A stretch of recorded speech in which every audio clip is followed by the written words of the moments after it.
ഏറ്റവും വലിയ സമ്മാനം ഏതെന്നറിയാം? അറിയാമോ? ഞാൻ ആ സമ്മാനത്തെ കുറിച്ചാണ് പറയാൻ പോകുന്നത്. ചെറുപ്പം അറിയാം. മോള് പറഞ്ഞ എന്താ പറഞ്ഞേ? മോള് പേരെന്താ? അപർണ. അപർത്തിരുന്നു. അപർണ പറഞ്ഞ കറക്റ്റാണ്. പെട്ടെന്ന് പറയാം യേശുവിനെ കുറിച്ച് ഞാൻ പറയാൻ പോകുന്നത്. നമുക്ക് എല്ലാവർക്കും ചെറിയ കൊച്ചു കൊച്ചു സമ്മാനങ്ങൾ ഇഷ്ടമാണ്. പക്ഷെ ലോകത്തിൽ ലഭിച്ച ഏറ്റവും വലിയ ഒരു സമ്മാനമുണ്ട്. ആ സമ്മാനമാണ് മോൾ പറഞ്ഞതുപോലെ യേശു കർത്താവ്, യേശു ക്രിസ്തു. എങ്ങനെയാണ് യേശു വലിയൊരു സമ്മാനമായെന്ന് അറിയാമോ? ഞാൻ ഒരു കഥ പറയാം. നടന്നൊരു സംഭവമാണ്. നമ്മൾ കാണുമ്പോൾ ഇവിടെ നോക്കുമ്പോൾ മരങ്ങൾ കാണാം, നക്ഷത്രങ്ങളെ കാണാൻ പറ്റും, അനേകം ആൾക്കാരെ കാണാൻ പറ്റും, മൃഗങ്ങളെ കാണാൻ സാധിക്കും, പക്ഷികളെ കാണാൻ പറ്റും, തൊട്ടടുത്ത് കടലുണ്ട്, എല്ലാം ഉണ്ട് അല്ലേ? ഇതൊക്കെ സൃഷ്ടിച്ചതാരെന്നറിയാമോ? ഇതൊക്കെ ഉണ്ടാക്കിയതാരെന്നറിയാമോ? ദൈവമാണ് ഉണ്ടാക്കിയത്. യേശുവാണ് ഉണ്ടാക്കിയത്. എന്നിട്ട് അവസാനം ദൈവം ഉണ്ടാക്കിയതാരെന്നറിയാമോ? മനുഷ്യനെ ഉണ്ടാക്കിയത്. മനുഷ്യനെ ഉണ്ടാക്കിയതിന് വേണ്ടിയാണെന്ന് അറിയാമോ? ദൈവത്തോട് കൂടെ വസിക്കാൻ, ദൈവത്തോട് കൂടെ ജീവിക്കാൻ, ദൈവത്തെ സ്നേഹിക്കാനും ദൈവത്തെ അനുസരിക്കാനും വേണ്ടിയാണ്. തെറ്റൊന്നും ചെയ്യാതെ ദൈവത്തോട് ചേർന്ന് ജീവിക്കാൻ വേണ്ടിയാണ് ദൈവം മനുഷ്യനെ ഉണ്ടാക്കിയത്. പക്ഷെ എന്ത് സന്തോഷം അറിയാമോ? മനുഷ്യൻ ഒരു തെറ്റ് ചെയ്തു. ദൈവം ചെയ്യരുതെന്ന് പറഞ്ഞ കാര്യം മനുഷ്യൻ ചെയ്തു. അങ്ങനെ മനുഷ്യൻ തെറ്റ് ചെയ്തതിന്റെ ഫലമായിട്ട് ദൈവവും മനുഷ്യനും തമ്മിൽ പിരിഞ്ഞുപോയി.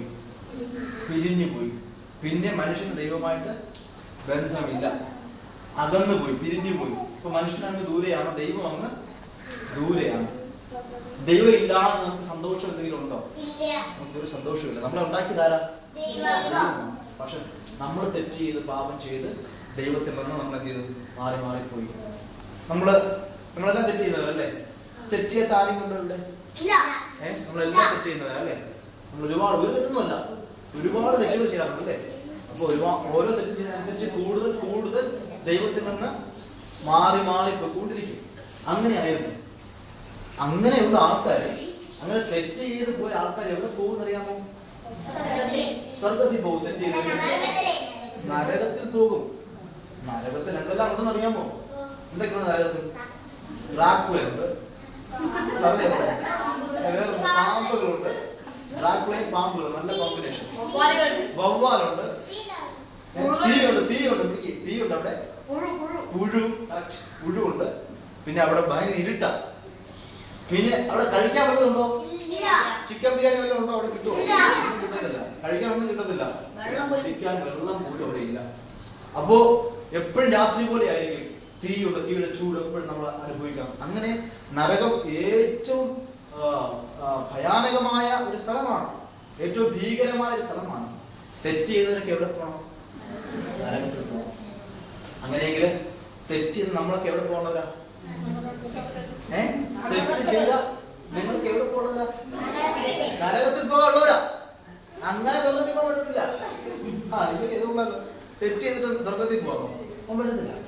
പക്ഷേ ഒരു സന്തോഷ വാർത്തയുണ്ട്. നമുക്ക് സ്വർഗത്തിൽ പോകാൻ പറ്റും. സ്വർഗത്തിൽ പോകാൻ മാർഗമുണ്ട്. നരകത്തിൽ പോകാതെ രക്ഷപ്പെട്ട് സ്വർഗത്തിൽ പോകാൻ ഒരു മാർഗമുണ്ട്. അതെന്താണെന്നറിയാമോ? ദൈവം തൻ്റെ മകനെ ഈ ഭൂമിയിലേക്ക് ഒരു മനുഷ്യനായിട്ട് അയച്ചു.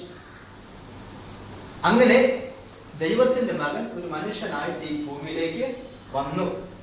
ആ മനുഷ്യന്റെ പേരെന്താണെന്നറിയാമോ? അതാണ് നേരത്തെ പറഞ്ഞ യേശു. അപ്പൊ ദൈവം യേശുവിനെ ഇങ്ങോട്ട് തന്നു നമുക്ക് വേണ്ടി. എന്തെന്നറിയാമോ? തെറ്റ് ചെയ്ത നമുക്ക് കിട്ടേണ്ട ശിക്ഷ ആർക്ക് കൊടുക്കാൻ വേണ്ടിയാണ്? യേശുവിന് കൊടുക്കാൻ വേണ്ടി ദൈവം തന്റെ പുത്രനെ ഇങ്ങോട്ട് ഈ ഭൂമിയിലോട്ട് അയച്ചു. അങ്ങനെ യേശു ക്രിസ്തു വന്ന് യേശു കുരിശിൽ എന്ത് ചെയ്തു? മരിച്ചു. യേശു കുരിശിൽ മരിക്കുമ്പോൾ നമുക്ക് ഓരോരുത്തർക്കും കിട്ടേണ്ട ശിക്ഷ ആർക്ക് കിട്ടി? യേശുവിന് കിട്ടി. അപ്പൊ നമുക്ക് പകരം യേശുവിന് ശിക്ഷ കൊടുത്തത് കൊണ്ട് ഇന്ന് നമ്മളെ ശിക്ഷിക്കുമോ? ഇല്ല, നമ്മളെ ശിക്ഷിക്കില്ല അല്ലേ?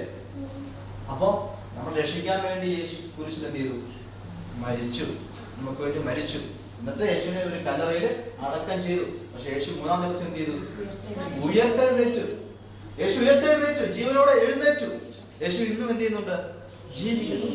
പക്ഷെ നമ്മുടെ തെറ്റുകളിൽ നിന്ന്, നരകത്തിൽ നിന്ന് നമ്മെ രക്ഷിക്കാനായിട്ട് ദൈവം തന്ന ഒരു വലിയ സമ്മാനമാണ് ആര്? യേശു ക്രിസ്തു. ആരാണ്? ഏറ്റവും വലിയ സമ്മാനം ആരാണ്? ഓക്കെ, ആ യേശു നമുക്ക് വേണം. നിങ്ങളെ പാപം ക്ഷമിക്കട്ടെ, തെറ്റ് ക്ഷമിക്കണ്ടേ? തെറ്റ് ക്ഷമിക്കണമെങ്കിൽ ഒറ്റ മാർഗമേ ഉള്ളൂ. ആരിൽ വിശ്വസിക്കണം? യേശു നിങ്ങളെ സ്നേഹിക്കുന്നു. യേശു നിങ്ങളെ സ്നേഹിക്കുന്നു. ഇവിടെയിരിക്കുന്ന ഓരോ കുഞ്ഞിനെ യേശു എന്ത് ചെയ്യുന്നുണ്ട്? സ്നേഹിക്കുന്നുണ്ട്. നിങ്ങളെ യേശുവിന് വേണം. നിങ്ങളെ നല്ല മക്കളാക്കി മാറ്റാൻ യേശുവിന് ആഗ്രഹമുണ്ട്. നിങ്ങളെ അനുഗ്രഹിക്കാൻ യേശുവിന് ഇഷ്ടമുണ്ട്. നിങ്ങളെ വലിയ ആൾക്കാരാക്കി മാറ്റാൻ യേശുവിന് ഇഷ്ടമുണ്ട്. അവസാനം എവിടെ കൊണ്ടുപോകും? നരകത്തിൽ കൊണ്ടുപോകത്തില്ല, സ്വർഗത്തിൽ കൊണ്ടുപോകും യേശു. അതാണ് യേശുവിന്റെ ആഗ്രഹം. അതുകൊണ്ട് നിങ്ങൾ ആരായിട്ട് ജീവിക്കണം?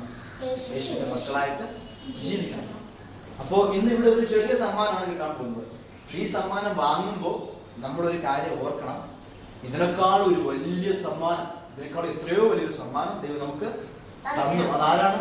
യേശുവാണ്. ഇപ്പോഴും ഓർക്കണം. ഞാൻ ഇവിടെ ഈ സമ്മാനം തരുന്നത് ആരാണ്? യേശുവാണ്. പക്ഷെ ഇവിടെ ഇപ്പോ ഇരിക്കുന്നവർ യേശുവാണ് അത് ചെയ്യുന്നത്. എങ്കിലും ഇവിടെ ഇരിക്കുന്നതിൽ ആരെ കൊണ്ടാണ് യേശു? കാരണം നമ്മുടെ അടുത്ത് ആരുണ്ട്? യേശുണ്ട്, അല്ലേ? അതുകൊണ്ട് നിങ്ങൾ സമ്മാനം വാങ്ങുമ്പോൾ അത് ഓർക്കണം. നിങ്ങളെ മറ്റുള്ളവർക്കും കൊച്ചു കൊച്ചു സമ്മാനങ്ങൾ കൊടുക്കണം. കിട്ടുന്നതെല്ലാം നിങ്ങൾ തന്നെ ഉപയോഗിക്കാതെ കുറച്ച് ഉപയോഗിച്ചിട്ട് ബാക്കി ഇല്ലാത്തവർക്ക് എത്തിയാൽ കൊടുക്കണം. ഇപ്പോഴേ നമ്മൾ പഠിക്കണം. ദൈവം നിങ്ങൾ അനുഗ്രഹിക്കും. യേശുവിന്റെ മക്കളായിട്ട് എല്ലാ കാലവും ജീവിക്കണം. യേശു നിങ്ങൾ അനുഗ്രഹിക്കും. ഓക്കെ, അപ്പോൾ സമ്മാനം വാങ്ങാൻ തയ്യാറാണ് അല്ലേ എല്ലാവരും? ഇപ്പോ